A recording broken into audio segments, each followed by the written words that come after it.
Hello friends, welcome to तूफान take education channel. तूफान take education channel तरफ आपन स्वागत। ओडिशा स्कॉलरशिप विषय आपन नहीं आसी बहुत बड़ा गुरुत्वपूर्ण वीडियो। जो मैंने +3 पास कर +3 रे से 6टी स्कॉलरशिप रे आवेदन करेंगे।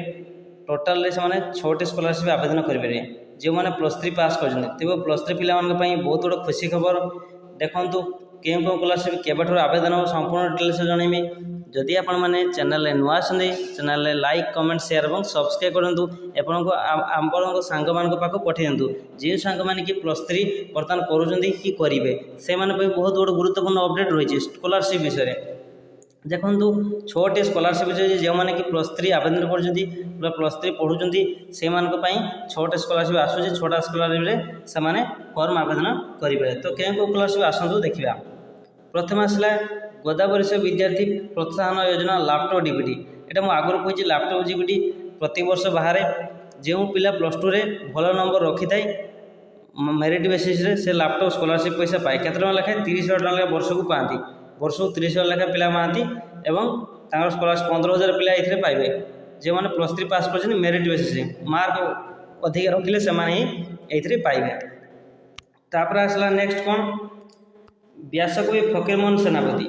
व्यासकवि फकीरमोहन सेनापति जे कि ये वर्ष को 20,000 टका लेखाएं मिले। क्यों मैंने पाते जो मैंने +3 रे ओडिया ऑनर्स रखी थे व्यासकवि फकीरमोहन सेनापति +3 रे केवल ओडिया ऑनर्स थी से आवेदन करेंगे। तापर आइला नेक्स्ट गोपबंधु शिक्षा सहायता योजना। ये 20,000 टका स्कॉलरशिप आपने पाइपर। गोपबंधु शिक्षा सहायता योजना तो सही +3 पिला ही पाइबे। यहाँ से मेरिट बेसिस रे मिल प्रत्येक वर्ष 20,000 टका लगे पाइबे। वान्स थोड़े पाइबे। यहाँ भी से मेरिट बेसिस रे मिल। तापर आस नेक्स्ट हूँ निर्माण श्रमिक स्कॉलरशिप। निर्माण श्रमिक समस्ते आवेदन करेंगे। ओबीसी एससीबीसी ईडब्ल्यूएस जनरल समस्त आवेदन करेंगे। निर्माण श्रमिक स्कॉलरशिप देखो ये केते लक्ष टका पाइबे ना ये पुरुष मान बॉयज मान 7,000 लेखा गर्ल्स मान 8,000 टका लेखाएं वर्ष को पाइबे। यहाँ कोर्स फी अनुसार वर्ष को नहीं कोर्स फी अनुसार पाइबे स्कॉलरशिप पैसा। तापर आसला नेक्स्ट कौन ई मेधावृत्ति यूजी। ई मेधावृत्ति यूजी मेरिट यहाँ कौन यहाँ वर्ष लेखाएं 10,000 टका लेखाएं पाइबे। प्रति वर्ष 10,000 टका लेखाएं पाइबे। ई मेधावृत्ति यूजी मेरिट केवल से +3 पिला यूजी मेरिट यहाँ भी से मेरिट बेसिस हम मेरिट बेसिस से पाइपर। तापर आसला नेक्स्ट आसला पोस्ट मैट्रिक स्कॉलरशिप।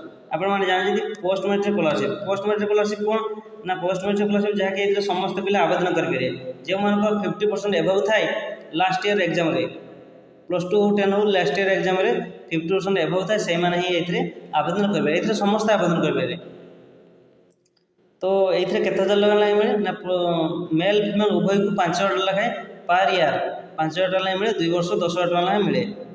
+3 मैंने भी 3 वर्ष 5,000 लगे 3 वर्ष 15,000 लगे मिले। ये ओबीसी ईडब्ल्यूएस एससीबीसी जनरल समस्त ये आवेदन करेंगे। जो मैंने 50% एबव रखी से करेंगे। केवल एससी एसटी मान किसी कटक नहीं से जिते मार्क रखते से सहायता पाइपर।